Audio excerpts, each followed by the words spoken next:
जी अहले ज़ौक़ की नज़र अर्ज़ किया है कि मैं किस तरह से छिपाऊँगा अश्क आँखों के।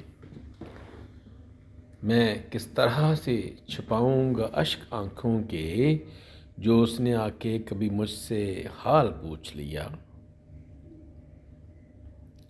छलक पड़े न ये आँखें जवाब में आसिम, छलक पड़े न ये आँखें जवाब में आसिम, जो उसने ज़ब्त के बारे सवाल पूछ लिया।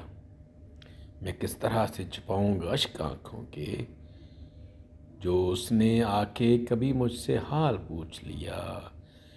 छलक पड़े न ये आँखें जवाब में आसिम, जो उसने ज़ब्त के बारे सवाल पूछ लिया।